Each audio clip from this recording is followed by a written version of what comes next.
So നമ്മൾ first day ക്ലാസ്സിന് പോവുകയാണ് ഗൈസ്. നന്ദുണ്ട്. Hello guys. നന്ദുണ്ടെങ്കിലൊരു ബാഗുണ്ട്. എന്താ ബാഗിൽ? ഫുഡോ? എവിടേക്കാ പോണേ? പഠിക്കാൻ. അപ്പോൾ ബുക്കല്ലേ വേണ്ടത്? ബുക്ക് എടുത്തോ? മനുഷ്യൻ പഠിക്കുന്ന എന്തിനു? ജോലി കിട്ടിയിട്ട്. ഇതാണ് ഹൃതിക. ഇതാണ് പൊതുശല്യം.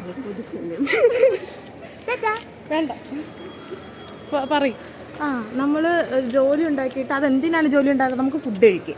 അപ്പോൾ ഇപ്പോഴേ ഫുഡ് കഴിച്ചാൽ നമുക്ക് അന്നേരമെങ്കിലും ജോലി ഉണ്ടാക്കാതിരിക്കാൻ പറ്റും. അല്ല, ജോലി ഉണ്ടാക്കാൻ പറ്റും. Yes, of course. ആരോഗ്യത്തോടെ ജീവിക്കണമെങ്കിൽ ഫുഡ് കഴിക്കണം. ഒരു മനുഷ്യന് ആദ്യം വേണ്ടത് ഫുഡാണ്. അപ്പോൾ കോളേജിൽ പോകുമ്പോൾ ബുക്ക് കൊണ്ടുപോകണ്ടേ പഠിക്കാൻ? അത് എനിക്ക് ഓർമ്മ നിൽക്കും. ഭയങ്കര ഓർമ്മ. ബുക്കൊക്കെ എന്നാണ് ഉണ്ടായത്? ആദ്യം ഫുഡാണ് ഉണ്ടായത്. ബുക്ക് കോളേജിൽ പോവാണ്, ക്ലാസ്സിന് പോവാണ്, ബുക്കില്ല, പക്ഷേ ഫുഡ് കൃത്യമായി എടുത്തിട്ടുണ്ട്.